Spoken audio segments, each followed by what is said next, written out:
ګرانو دوستانو سلام، زه غوټۍ یم. اوس زه په بیجینګ کې د تنفس ماشینونو د تولید په یوه تصدۍ کې یم. دوی د خپلو تولیدي اندازې د زیاتوالي او له نورو هیوادونو څخه د ملاتړ لپاره څه تدبیرونه او څه کارونه ترسره کړي او کوي یې. نن ورځ زه به د دې تصدۍ له مسؤل او څېړونکو سره یوه مرکه وکړم او اړوند معلومات به تاسو ته وړاندې کړم. 2019年呢，就去年 په 2019 کال کې زموږ په شرکت کې د تنفس ماشینونو د تولید میاشتنۍ اندازه نږدې 1000 ته رسیده، خو په حقیقت کې د هر کال په پای کې د لا زیاتو ماشینونو د تولید اړتیاوې شته. د تنفس ماشینونو د تولید په برخه کې موږ کافي تجربه لرو. اوس زموږ تصدۍ کې د یادو ماشینونو د تولید اندازه د تر کال په پرتله 80 سلنه زیاته شوی او موږ باید هره میاشت نږدې 10,000 ماشینونه تولید کړو.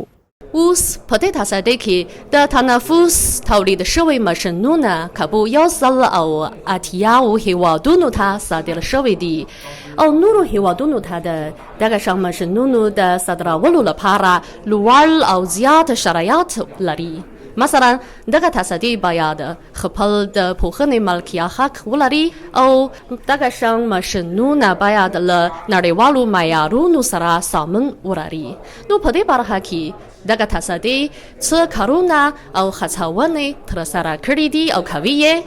我们多国认证 د نړۍ زیاتره هیوادونه زموږ د تصدۍ د تنفس ماشینونه پیژني. دا زموږ دایمي کار دی. موږ د شرکت جوړولو په پیل کې وغوښتل چې خپل تولیدات نړۍ ته صادر کړو. نو زموږ له خوا تولید شوي ماشینونه پر کیفیت او معیار برابر او د نړۍ د زیاتو هیوادونو له اړتیاوو سره سمون لري. زموږ د تولید بهر ټول د معیارونو له مخې پرمخ ځي او په تر اوسه د پاسه لاسو کلونو کې مو د تنفس ماشینونو د کیفیت لپاره پوره هڅې کړې دي او زموږ تولیدات له نړیوالو معیارونو سره برابر دي. د تنفس ماشینونو د تولید په بهیر کې لومړی د ماشین پرزې تنظیموو، بیا ورپسې ماشین جوړوو، ټینګوو یې، بیا یې ارزیابي کوو او په آخر کې بکس بسته کوو. کله چې د تنفس ماشین اړوندې پرزې او مواد موجود وي نو جوړونه یې 15 ورځې نیسي.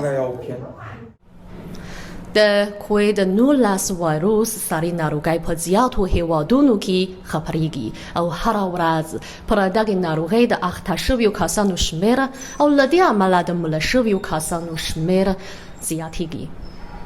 د سختو ناروغانو د علاج او تداوی لپاره د تنفس ماشینونو اړتیاوې هم د زیاتېدو په حال کې دي. ځینې چیني تصدۍ په چین کې د اړوندو اړتیاوو د پوره کولو ترڅنګ تر خپلې وسې پورې په ټوله نړۍ کې د سختو ناروغانو د علاج لپاره لا زیات دغه شان ماشینونه تولیدوي. 到现在为止呢， تر اوسه پورې مو لسګونه زره د تنفس ماشینونه، د اکسیجن ماشینونه او د تنفس سلګونه زره توکي هغو هیوادونو ته لیږلي دي چې د کووید 19 وایروس ساري ناروغۍ پکې رامنځته شوې ده. موږ غواړو په نورو هیوادونو او سیمو کې د یادې ساري ناروغۍ پر وړاندې روانه مبارزه کې برخه واخلو او نړیوالو ته خپل خدماتونه برابر کړو. څو موده مخکې د چین د روغتیا وزارت اړوند چارواکي ویلي چې د اپریل تر 4 نیټې پورې شاوخوا 450 هیوادونو او 3 نړیوالو سازمانونو د طبي موادو د اخیستلو لپاره له چیني تصدیو سره تړونونه لاسلیک کړي دي. د دې ترڅنګ شاوخوا 4 هیوادونه او 10 نړیوال سازمانونه د طبي موادو د اخیستلو د تړون په اړه له چیني تصدیو سره خبرې کوي. چین به د خپلو تولیداتو د کیفیت او د معیاري میکانیزم د ساتلو لپاره کوښښ وکړي ترڅو په ټوله نړۍ کې دغه وایروس پر وړاندې په مبارزه کې د بریالیتوب د ترلاسه کولو او د بشریت د ګډ برخلیک ټولنې د جوړولو لپاره خپل خدماتونه وکړي.